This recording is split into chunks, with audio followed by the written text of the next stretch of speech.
अच्छा, तो आज तक क्या आप भी लोगों को अपने राज बताते आए हैं और फिर पछताते आए हैं?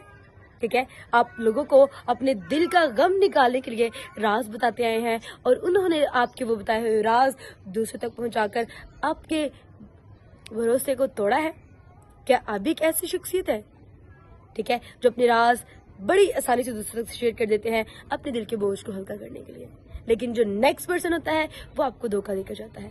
आज मैं आपको उस शख्स के बारे में बताऊंगी जो आपको जल्द धोखा दे देगा, जिसके साथ कभी भी आप अपनी राज को शेयर मत करें, इससे पहले कि पछताएं, इससे पहले कि आपका लोगों पर से ट्रस्ट उठे। आज मैं इन लोगों के बारे में आपको बताऊंगी। उससे पहले आने वाले तमाम व्यूवर्स को, देखने वाले तमाम व्यूवर्स को मेरा सलाम। हम निकालेंगे इमसाल उसका 11 बाब उसकी 12वीं आयत को। ठीक है, जो कोई लुचरापन करता फिरता है वो राज फाश करता है, लेकिन जिसमें वफा का रूह है वो राजदार है। हालेलुया। अब सवाल तो ये उठता है कि हमें क्या पता, हमें क्या मालूम कि जो नेक्स्ट पर्सन जिसको हम अपना राज बता रहे हैं क्या वो वफादार है या नहीं है, क्या उसके अंदर वफा है या नहीं है, क्या वो मेरे राजों को किसी दूसरे तक पहुंचाएगा या नहीं, क्या मैं उस पर पूरा का पूरा यकीन कर सकता हूँ या नहीं। आज हम इन सवालात का जायजा लेंगे। बाइबल मुकद्दस फरमाती है कि जिसके अंदर वफा का रूह है वो राजदार होता है, और जो राज को फाश करता है वो लुतरापन करता है, वो बेवकूफियां करता है, वो पागलों वाली हरकत करता है और वो बेवफा होता है। अब वफादार शख्स कौन है? याद रखें, वफादार शख्स की एक ये निशानी है, आपके राज ना फाश करने वाले शख्स की एक ये निशानी है कि वो आपकी बातें किसी दूसरे शख्स को कभी नहीं बताएगा। वो अपने इस दिल के खजाने में उसको दबाए रखेगा। वो आपकी उन बातों को किसी तीसरे चौथे बंदे तक शेयर नहीं करेगा।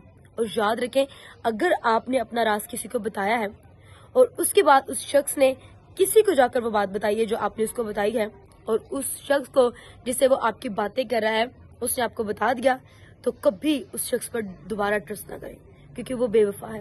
वो आपके साथ भी उन्हीं चीजों के मजे वैसे ही लूट रहा है जिस तरह वो दूसरों के साथ आपकी बातें करेगा। जो शख्स आपको आकर किसी की बातें बता सकता है वो आपके पास से उठकर आपकी की बातें भी दूसरों तक पहुंचा सकता है। सो बी केयरफुल। सिर्फ राज वही रख सकते हैं जिनके अंदर खुदा का रूह है।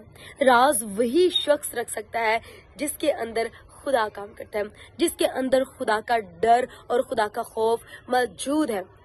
अगर किसी शख्स के अंदर खुदा का डर मौजूद नहीं, ठीक है, खुदा का खौफ, खुदा की मोहब्बत नहीं है, वो आपकी कीमती कीमती फीलिंग्स, एहसासात, राजों को कभी किसी दूसरे के साथ शेयर नहीं करेगा।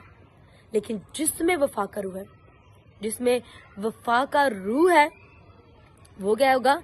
हमेशा आपके राज को अपने पास रखेगा, अपने दिल की सरजमीन पर संभाल के रखेगा। और फर्स्टली जब आप उसको राज बताएंगे, उसकी एक और निशानी ये है कि वो आपके उस मसले का हल निकालेगा। वो ये नहीं होगा कि 440 बंदों तक जाकर उस बात को पहुंचाए, ना ना ना, वो आपके मसलों का हल निकालेगा। और जो शख्स आपके मसलों का हल निकाले, आपको अपने दिल की बातें उस शख्स के साथ शेयर करनी है। अब जो हल ही नहीं निकाल रहा, जो बेफजूल दूसरे तक भी सारी बातें आपकी पहुंचाई जा रहा है, उस तक आपके राज पहुंचाने का फायदा नहीं है। और एक और बात जो सीखने वाली हमें यहाँ मिलती है कि अगर आप एक शख्स हैं और आपको कोई अपने राज बताता है तो आपको उन राजों के साथ क्या करना है। अगर कोई अपने राज, अपनी जिंदगी आपके साथ राज, अपनी जिंदगी किसी के साथ शेयर कर देना, और अगर इतना ट्रस्ट करके कोई आपके साथ अपनी जिंदगी शेयर करता है तो उसको अपने पास महफूज रखें। अगर कोई अपना राज आपको बताता है और वो मुश्किल प्रॉब्लम की हालत में है तो उसके मसाइल का हल निकालें।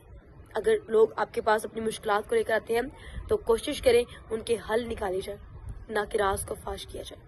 और जो शख्स राज को फाश करता है वो बेवफा है, उसके साथ कभी भी अपने राज को शेयर ना करें। जो एक दफा आपके ट्रस्ट को तोड़ दे, दूसरी बार उस पर ट्रस्ट करना आपके लिए बेवकूफ़ी है। खुदा के कलाम के वजह से मुझे और आपको बरकत दे, आमीन।